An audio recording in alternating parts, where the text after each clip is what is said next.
네, 오늘의 말씀의 제목은 결단한 자, 기억된 자입니다. 결단한 자, 기억된 자. 이스라엘 장 5절 말씀을 근거로 오늘 말씀을 나누도록 하겠습니다. 오늘은 제가 에스라 2장에 보면은 포로 귀환하는 명단이 쭉 자세히 나오게 됩니다. 한번 그 표를 보시면 이거는 어떤 주석에도 없고 제가 직접 어렵게 만든 표가 되겠습니다. 정말 어렵고 힘들게 만들었는데 여러분 보시면서 이 포로기한 1차 포로기한 명단이 우리에게 주는 은혜들이 있습니다.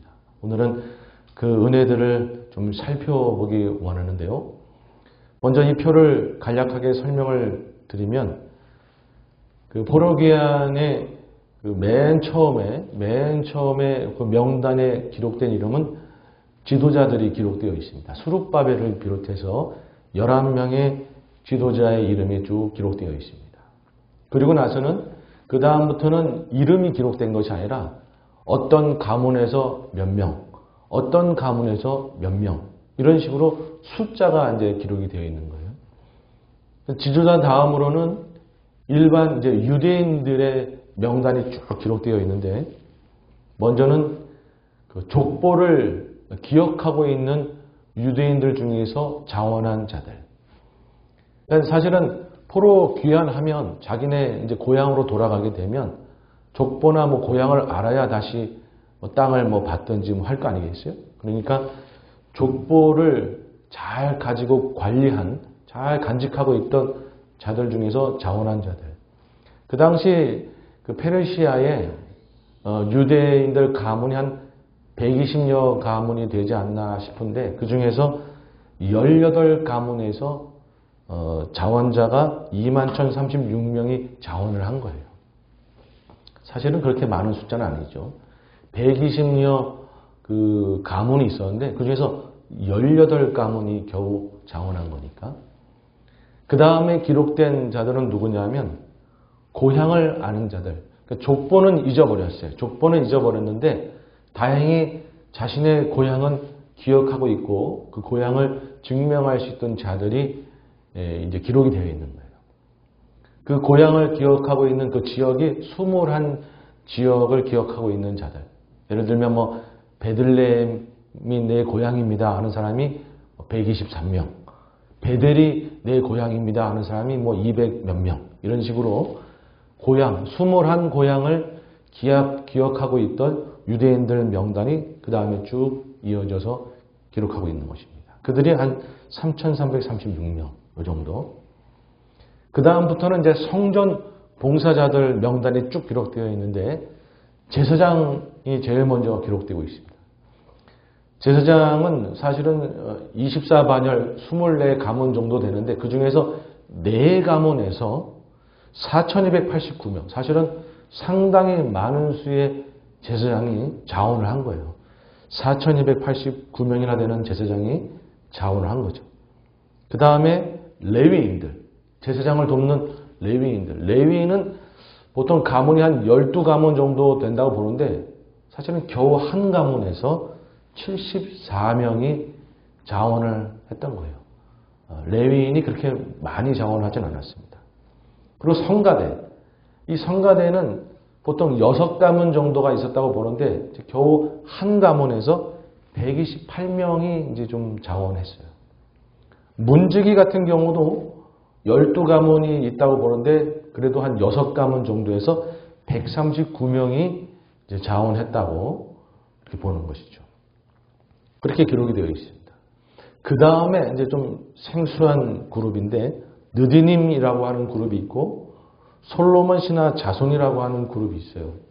이 느디님이라는 그룹은 뭐냐면 솔로몬 신하 자손도 마찬가지고 유대인들 포로였던 겁니다. 유대인들 포로인데 이제 하나님을 믿고 할례를 받고 유대인으로 귀한 그런 뭐 귀하자들이 되는 것입니다. 그래서 느디님 사람들은 포로였는데 할례를 받고 귀하해서 성전에서 특별히 일했던, 성전에서 허드렛 일을 했던 그런 자들이 느디님이고 솔로몬 신하자손은 솔로몬 시대 때 포로로 끌려와가지고 특별히 궁궐에서 허드렛 일을 하던 자들이 그런 자들이에요. 그런데 참 놀라운 건 뭐냐면 느드님에서 35가문 이건 거의 다예요. 솔로몬 신하자손 10가문 이것도 거의 다입니다. 이들이 어떻게 보면 하층민인데 그들이 하나님을 열심히 섬겨보겠다고 많은 이들이 헌신했던 거예요. 그들이 자원해서 올라갔던 겁니다. 자, 여기까지는 그래도 제대로 확인이 되는 유대인들이에요. 그 숫자가 29,405명 정도가 되는 거예요. 그 다음에는 불확실한 자들, 자신을 유대인이라고 이야기를 하는데 족보도 없고 고향도 모르고 아무것도 모르는 자들이에요. 그런데 그럼에도 불구하고 자기는 어떻게든 가가지고 성전 재건에 힘을 보태고 섬기겠다라고 자원한 자들이 있던 거예요. 참 쉽지 않은 결정일 텐데 족보도 없고 고향도 모른다는 얘기는 페르시아 사람이 다 되었다는 얘기죠. 그럼에도 불구하고 고생길이 훤한데 자기는 가가지고 자원해서 성전 재건에 힘을 보태겠다. 그런 자들이 세 가문에서 652명이나 나왔던 거예요. 참 대단한 인원수입니다. 그리고 제사장이라는 건 뭐냐면 자기가 제사장으로 알고 있는데 확인할 길이 없는 제사장들인 거예요. 족보도 없고 어떻게 확인이 안 돼요. 근데 자기는 제사장이라고 기억을 하고 있는 거예요. 조상 대대로 우리는 제사장 집안이었다라고. 근데 확인이 안 되니까 근데 돌아가면 제사장 일은 못 해요. 그냥 일반 일을 해야 되는 거예요. 그럼에도 불구하고 나는 돌아가면 제사장직을 못 하더라도 일반 일을 한다고 할지라도 성전 재건에 힘을 보태겠다. 이런 마음으로 자원했던 사람들이 세 가문에서 명단의 숫자는 나오지 않아요. 세 가문에서 그렇게 일어났던 거예요. 어떻게 보면 더 큰 희생이 필요했던 자들인 것이죠. 그리고 부녀자들은 명단에는 없고 숫자에는 포함이 됩니다. 그래서 이들까지 다 포함한 숫자는 43,260명. 43,260명이 된 거예요. 여기까지가 끝인 줄 알았는데 희한한 부류의 사람이 또 등장해요. 그게 뭐냐면 이방 노예들이에요. 그러니까 포로로 잡혀와가지고 아까 느디님이나 솔로몬 신하 자손들은 할례를 받고 유대인으로 귀화했잖아요. 그런데 이 사람들은 그 신분이 없는 거예요. 아직 유대인이 되지를 못했어요. 그냥 이방인 노예일 뿐이에요. 자기는 그냥 이방 노예이고 이방 사당패는 뭐냐 하면 이제 이방 노예인데 특별히 사람들의 흥을 돋구는 길거리에서 노래 부르고 하는 그런 자들. 그래서 이방 노예들, 이방 사당패들 이런 자들도 사실은 이런 자들은 페르시아에 사는 게 더 낫죠. 그런데 돌아가면 여전히 종일 텐데 그럼에도 불구하고 성전 재건에 힘을 보태겠다고 결단한 자들이 7,337명, 200명 이렇게 많았어요.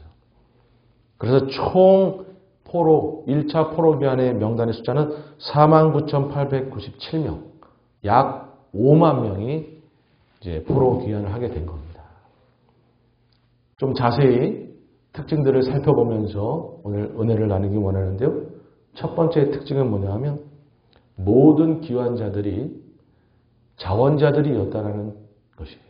모든 귀환자들이 억지로 누가 밀어서 온 사람들이 아니에요.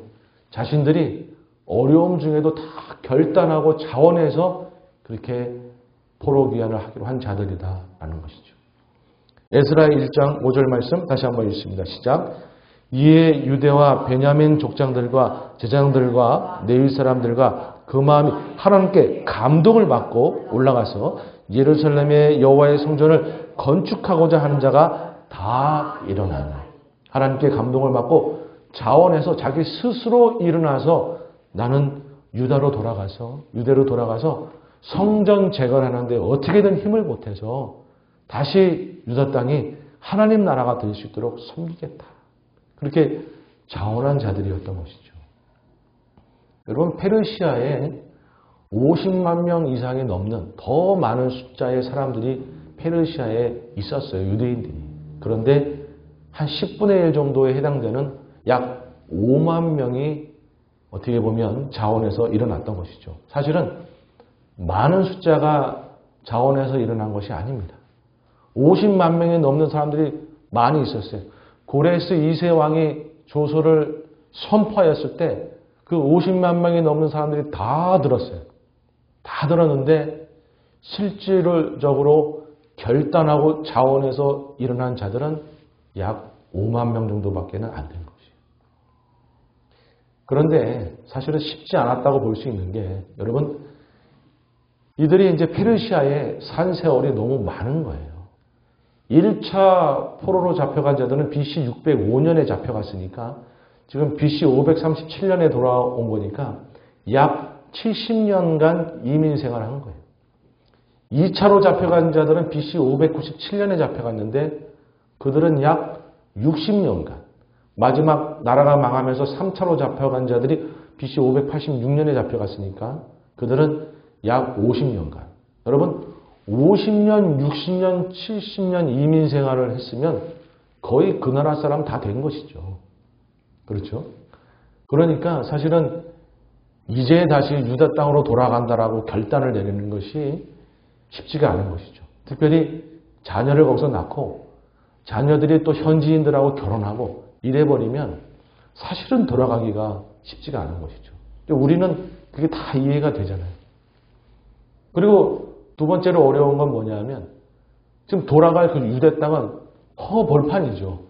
망해가지고 폐허가 되어 있는 곳 아닙니까? 잘 준비가 돼도 갈까 말까인데 폐허가 되어 있는 곳에 가서 고생길이 환한 거예요. 돌아가면 해야 할 일이 너무나 많고 고생길이 환한 거예요. 그러니까 섣불리 결단하는 자가 많지 않았던 것이죠.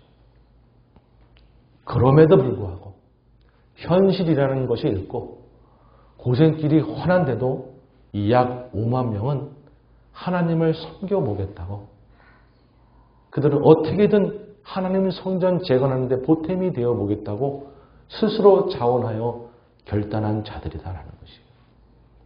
여러분 하나님은 그 신령들이 너무 귀해서 명단으로 다 기록하게 하시고 하나님의 마음속에 기억하시는 줄 믿습니다.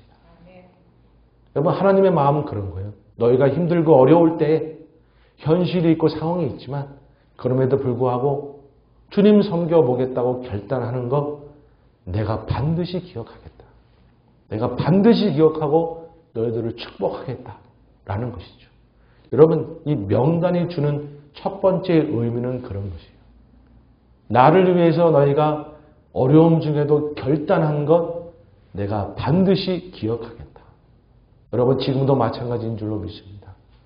우리가 여러 가지 상황이 있고 어려움이 있고 현실이 있지만 그럼에도 불구하고 우리가 주님을 섬기겠다라고 여러분 결단하면 주님은 반드시 기억할 줄로 믿습니다.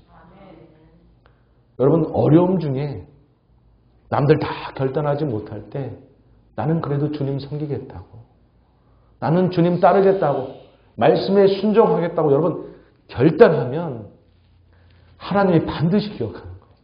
절대 잊지 않습니다. 하나님도 절대 잊지 않는 거예요. 어려움 중에 그렇게 너희가 결단했는데 내가 어떻게 잊겠는가? 반드시 기억하시는 것이죠. 여러분 우리가 어떠한 상황 속에서도 주님을 섬기기로 결단함으로 주님께 기억되고 놀라운 축복을 다 얻기를 주님의 이름으로 축복합니다. 아멘. 자, 두 번째는요. 지도자 다음으로 이름이 기록된 이 일반 유대인들. 이 일반 유대인들은 어려움 중에도 하나님의 약속을 믿었던 자들이다라는 것이에요. 어려움 중에도 하나님의 약속을 믿었던 자들이다. 여러분 족보를 잘 간직하고 있고 고향을 기억하고 있다는 건 뭐냐면 그들이 50년, 60년, 70년의 포로 생활을 하면서도 예레미야 선지자를 통해서 주신 약속 포로 생활 70년이 지나면 너희들은 돌아가리라. 내가 다시 너희들을 세워지게 하리라. 라고 한 그 약속을 믿었던 거예요. 바벨론 포로로 그렇게 고생하면서 페르시아의 그 포로로 있으면서도 하나님의 약속을 믿었던 거예요. 그래서 내가 돌아가면 어떻게든지 성전 재건에 힘을 보태고 우리 가문도 일으키고 그런 생각으로 족보를 잊어버리지 않고 꼭 간수했던 거예요. 내가 돌아가면 내 고향에 다시 돌아가서 내 고향을 다시 믿음으로 일으키리라 생각하고 고향을 잊어버리지 않았던 거예요. 여러분, 이들은 어려움 중에도 그 하나님의 약속을 믿고 족보를 기억하고 고향을 기억했던 그런 자들인 것이에요. 여러분, 하나님은 어려움 중에도 하나님의 약속을 믿고 인내하는 자들을 반드시 붙들어주는 줄 믿습니다. 여러분, 세상의 어떠함이 중요한 것이 아니라 하나님의 약속이 중요한 것 아니겠습니까?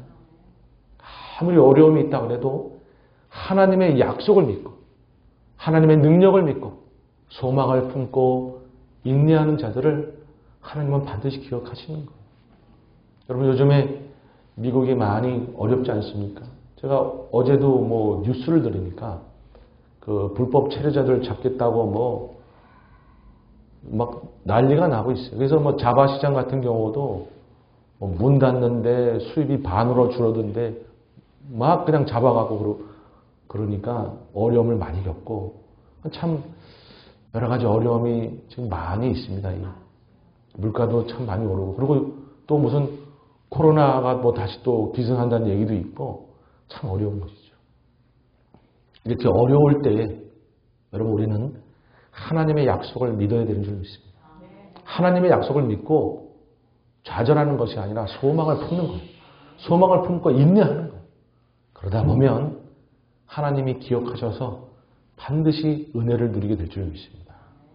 여러분, 한국이 이제 새로운 대통령이 섰는데 쉽사리 그렇다고 낙관하는 것도 아니고 그렇다고 또 주저앉고 낙심하는 것도 아니고 여러분, 누가 다스리는 것이 중요한 것이 아니라 하나님의 약속이 중요한 줄로 믿습니다. 어떠한 통치 가운데서도 우리는 하나님의 약속과 능력을 믿어야 되는 줄로 믿습니다. 왜냐하면 결국에 세상을 움직이는 것은 하나님 아니겠어요? 여러분, 그렇기 때문에 어떠한 상황 속에서도 하나님의 약속을 믿고 주님만 의지하면서 소망을 품고 인내하는 자, 여러분, 하나님은 반드시 기억하고 그런 자들을 기억하면서 축복하시고 또 그런 자들을 통해서 놀라운 역사를 이루실 줄 믿습니다. 아무쪼록 어려움 중에도 하나님의 약속을 분명히 마음속에 품고 소망을 가지고 인내하며 나아감으로 결국에는 주님의 은혜를 다 누리는 여러분들 되시기를 주님의 이름으로 축복합니다. 아멘. 자, 세 번째 특징은 뭐냐면 아까 말씀드렸듯이 제사장의 숫자가 참 많아요. 제사장의 숫자가 4,289명인데 전체 포로 귀환자의 숫자가 49,897명이니까 거의 10분의 1에 해당되잖아요. 그러니까 10명 중에 1명이 제사장이었던 거예요. 옛날에 그 남유다 시대 때에는 제사장이 30명 중에 1명이었습니다. 그런데 지금은 10명 중에 1명이 제사장인 그런 상황인 것이죠. 그러니까 하나님께서 제사장을 많이 부르신 거예요. 왜냐하면 이제 돌아가면 성전 재건하고 정말 더 이상은 우상 숭배하고 죄를 범하고 그런 나라가 되면 안 되니까 성전 중심으로 하나님 나라를 바로 세워야 되니까 제사장들이 많이 필요했던 겁니다.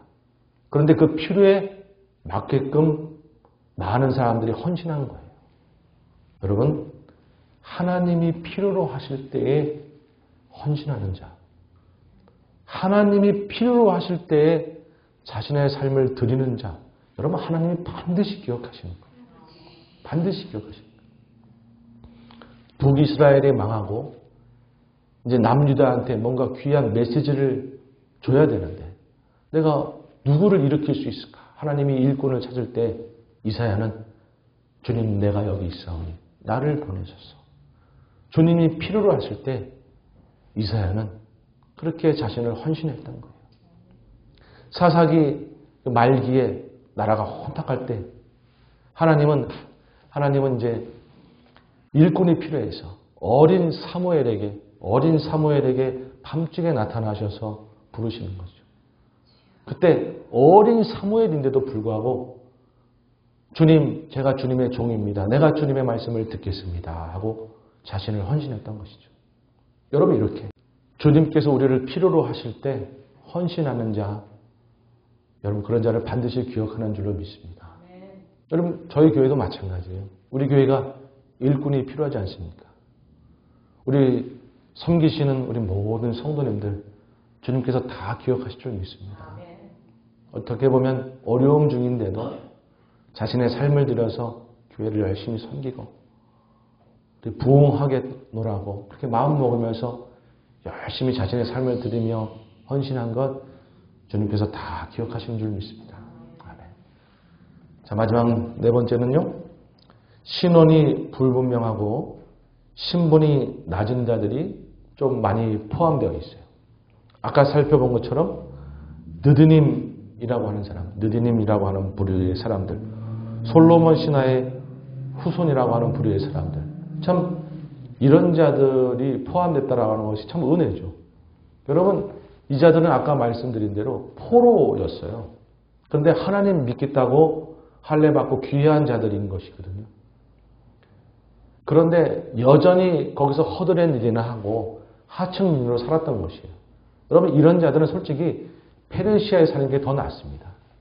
유대 땅으로 돌아가면 여전히 하층민이지만 페르시아에 살면 너도 포로고 나도 포로고 뭐 비슷한 거죠. 어떻게 보면 새로운 기회가 있을 수도 있고. 그러니까 이분들은 더 큰 헌신과 더 큰 결단이 필요했던 것이죠. 이 땅에 있으면 새로운 기회가 있음에도 불구하고 그것을 포기하고 나는 유대 땅으로 돌아가서 어떻게든 섬기리라. 그런 마음을 먹었던 것이죠. 이방 노예들, 이분들은 더한 거죠. 이방 노예들은 아까 느디님이나 이런 분들은 신분이라도 있지. 이방 노예들은 신분도 없고 정말 이분들이야말로 페르시아에 사는 게 더 나을 수가 있는 건데 그럼에도 불구하고 나는 유다 땅에 가서 종으로 살지언정 거기서 사람들의 흥이나 덕분은 노래나 할지언정 나는 그래도 어떻게든 성전 재건에 힘을 보태겠습니다. 이런 마음으로 정말 어렵게 결단하고 갔던 자들인 것이에요. 도대체 이분들은 어떠한 마음이었길래 어떠한 결단이었길래 이런 헌신과 희생을 감수할 수 있었을까? 페르시아에 사는 게 분명히 더 새로운 기회가 있고 더 나올 수 있었는데도 불구하고 주님 섬기겠다고 유대 땅으로 돌아가는 거예요. 하층민으로 살지언정 노예로 살지언정 나는 가겠다라는 것이에요. 저는 이분들 보면서 우리 이민자들이 생각나는 것이에요. 이제 미국에 오래 살면서, 근데 느디님 같은 분들은 미국에 오래 살면서 어렵사리 시민권 딴 그런 분들 같고, 이방 노예분들은 아직 시민권 따지 못한 스테이터스가 불안정한 그런 분들 같고, 어떻게 보면 현실이 더 어렵고 살아가는 것조차가 힘든데, 그럼에도 불구하고 주님 믿어보겠다고, 주님 섬겨보겠다고, 교회 나와서 예배하고, 교회 섬기고, 어려움 중에 헌금하고 그렇게 섬기는 거 아니겠어요? 이민 생활하면서 주님 섬기는 그런 분들 꼭 그런 분들 같잖아요. 여러분 이 이민 생활의 어려움 중에 그럼에도 불구하고 주님 믿어보겠다고 교회 나와서 예배하고 어떻게든 섬기고 여러분 그거 주님이 다 기억하실 줄 믿습니다. 솔직히 우리에게는 더 큰 결단이 필요하고 더 큰 희생이 필요한 거 아니겠어요? 그것 주님이 다 기억하시고 반드시 갚아주시는 거예요. 제가 오늘 말씀을 이제 맺어가면서 말씀드리고 싶은 건 뭐냐 하면 아무리 어려움 있고 힘들다 그래도 주님께서 말씀하실 때 주님을 위해서 우리는 결단하고 헌신하는 자가 되어야 된다는 것이에요. 그런데 그게 참 쉽지가 않죠. 어려움 중에 주님의 말씀하실 때 주님을 섬기기 위해서 결단하고 헌신하고 하는 게 참 쉽지가 않죠. 우리 인간의 의지와 힘으로는 어렵습니다. 그러나 우리에게는 누가 계십니까? 성령님이 계시는 거 아니겠어요? 보혜사 성령님. 성령님이 우리를 도우시는 거죠. 오늘 성령 강림 주일을 맞이해서 우리가 성령 충만해야 될 줄로 믿습니다. 왜냐하면 성령 충만함으로 성령의 도우심을 받아야 우리가 어려움 중에도 주님 말씀하실 때 결단할 수가 있어서 그래요. 에스겔서 36장 26절 말씀을 함께 있습니다. 시작. 또 새 영을 너희 소에 두고 새 마음을 너에게 주되 너희 육신에서 굳은 마음을 제거하고 부드러운 마음을 줄 것이며 또 내 신을 너희 속에 두어 너희로 내 윤례를 행하게 하리니 너희가 내 규례를 지켜 행할지라. 아멘. 여러분 성령님께서 우리 안에 오셔가지고 굳은 마음을 제거하시고 마음을 부드럽게 만드시는 거예요. 그래서 주님께서 말씀하실 때 그냥 허투루 듣거나 거부하거나 주저하지 않고 그 말씀을 받고 결단하게 도우시는 거예요. 여러분 성령 충만해야 우리가 주님 말씀하실 때 결단할 수 있는 거예요. 여러분 우리가 정말로 성령 충만함으로 주님 말씀하실 때 기꺼이 결단하는 자가 되기를 소망합니다. 그리고 또 중요한 건 뭐냐면 결단만 하고 행하지 못하는 경우도 많잖아요. 우리가 마음은 먹는데 늘 행하지 못하는 경우가 많잖아요. 결단한 것을 행하도록 도우시는 분도 성령님이다라는 것이에요. 갈라디아서 5장 25절 말씀 함께 있습니다. 시작. 만일 우리가 성령으로 살면 또한 성령으로 행할지니. 아멘. 성령 충만하면 성령으로 행하도록 하신다는 것이에요. 우리가 결단한 바를 행할 수 있도록 능력을 주시고 소망을 주시고 힘을 주셔서 끝까지 해내도록 붙들어 주신다는 것이에요. 그래서 결과를 내도록 도우시더라는 것이에요. 여러분 오늘 말씀을 마치면서 저희가 함께 좀 기도하기 원합니다. 성령 충만함을 우리가 구하면서 기도하기 원해요. 어떠한 어려움이 있어도 주님이 말씀하실 때 예, 주님 순종하겠습니다 라고 결단하는 자가 될 수 있도록 또한 결단한 바를 실제로 행함으로 열매를 맺고 결과를 내어서 주님께 칭찬받고 하늘의 상을 받는 저희가 될 수 있도록 여러분 우리가 성령 충만해야 될 줄로 믿습니다.